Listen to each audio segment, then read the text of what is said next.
Miami Heat Nation, what is going on? So, in today's video, we are going to be talking about pretty much an offseason preview of this Miami Heat team. We're going to be talking about the draft picks that we have. We're also going to be talking about tradable players, players that we should go after, and just pretty much the future of this team. So, if you guys enjoyed this video, once again, keep liking, keep sharing, keep subscribing. I appreciate you guys so much. You guys mean the world to me, and I couldn't do this without you. So, once again, keep liking, keep sharing, keep subscribing. And let's get back in today's video. So as you see right here, this is the Miami Heat team payroll for pretty much everybody on the roster. So we're going to start off with Bam Adebayo, which Bam Adebayo is going to be on contract till 2028, 2029. This year he's making about $34.8 million, but next year he's going to make about 37, which it goes up and then to 48 to 52 to 56. So obviously he's going to be here for a long time. 28, 29. So he'd be like 31 when his contract ends up, if it ever ends up, right? So that's fine, right? Tyler Hero is very interested, right? I think he stays here. I think he's going to be a Miami Heat. But my thing is, right, next year he's making $31 million. That's fine. But after that, he only has 1 year left on his deal. So are we looking at a contract extension next season? Or is it going to be the same thing as Jimmy, which they go into the year, see what Tyler's about, and then they pay him the year of 2026, 2027. I know typically when there's 1 year left on contracts, players don't like to play. You know what I mean? They want to get paid then and there. So that's something we desperately need to watch out for. And this desperately could change a lot of things, especially during the off season. And then obviously our big three with Andrew Wiggins, the same thing for Andrew Wiggins, right? What are we going to do with Wiggins? Is Wiggins a long-term piece? Is Wiggins going to be a trade piece, which we try to trade for a superstar guy? Those are going to be the questions, right? And I think it really just depends on how he finishes the season, how the Miami Heat finishes the season. So, yeah, those are the three people we have to watch out for. Now, starting off with Terry Rozier, I expect Terry Rozier to be traded next season. I don't think they keep him. And if they do, that'll be a big mistake. He is not great. It has been completely awful. And then next year, he's going to be on an expiring deal. So teams are definitely going to want to take that.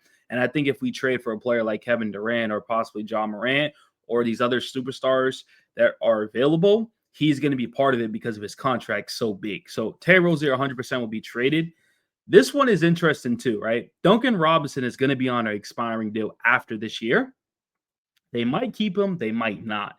I personally like Duncan Robinson, but I can definitely see them possibly moving Duncan Robinson if it's for the right trade piece. So watch out for that.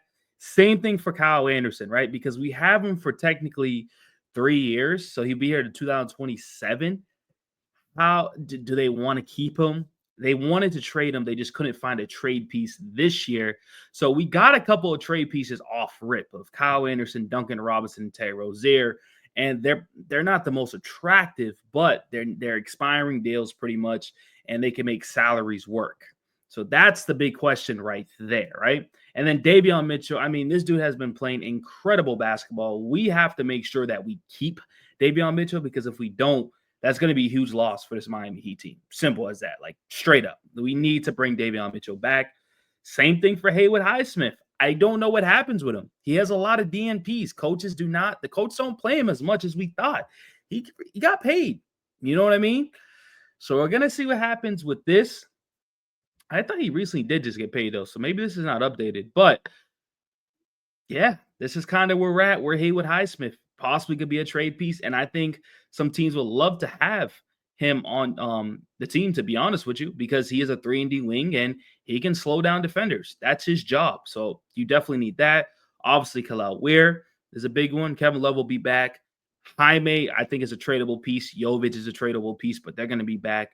Burks, he's probably going to be gone, even though I think he's a great player. Khalil Larson, our young guy, and Keshad Johnson, and then obviously Christopher, Drew Smith, and Steven. So this roster could be completely different next year with just trading the trade piece, the young guys, players on two-way deals. So let me know in the comment sections what you guys want to do with Duncan Robinson, Terry Rozier, and Haywood Highsmith.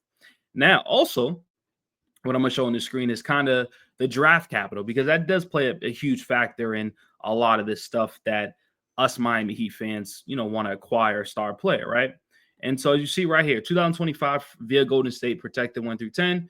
And then, I don't know if this is, then we have our 2026 first, which we own. So that's kind of where we're at. Then we have a 2026 second, another 2026 second, and then we go into 2027, 28, 29. And then we also got a first of 2029 and a first of 2030 and a first of 2031. So that's kind of where we're at with the draft capital. So we don't have the best picks that teams want, to be honest with you. That's the tough part. But hey, it is what it is. We can't really do much about that, right? So that's kind of the draft capital, the salary situations with the Miami Heat, players I expect to be traded, and then some players that I expect them to go after, which this is interesting, right?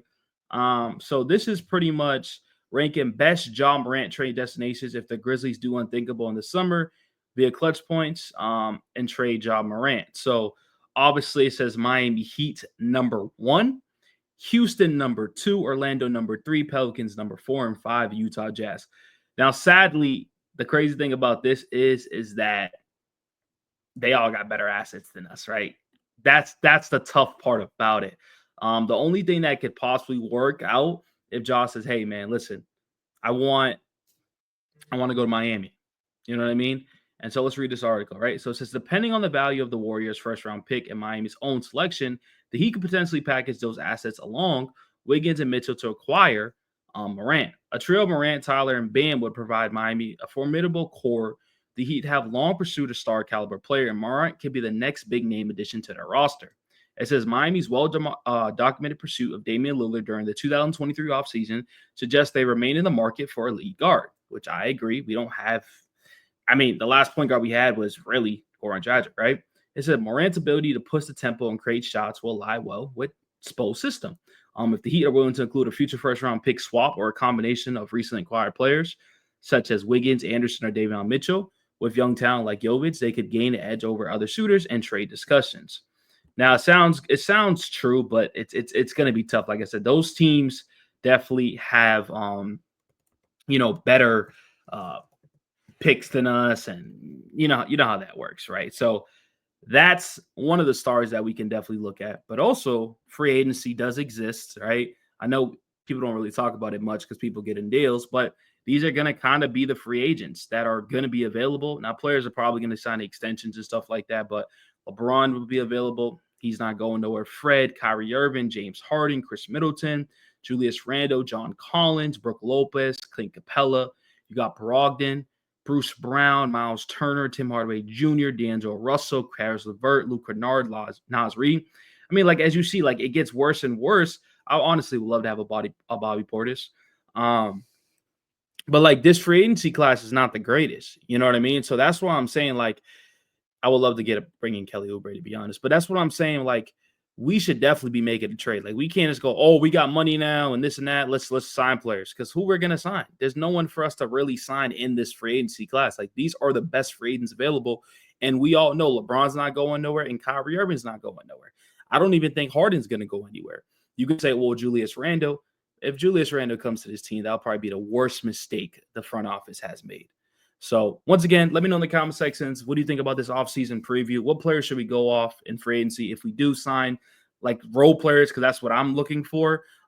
We got some tradable picks, possibly trade for Morant, and some players that we could possibly trade on our roster, like Duncan Robinson, Haywood Highsmith, Terry Rozier. So once again, like I said, hopefully you guys enjoyed the video. Keep liking, keep sharing, keep subscribing. I appreciate you guys so much. I couldn't do this without you guys. We're on the road to 5,000 subs, and I'm out.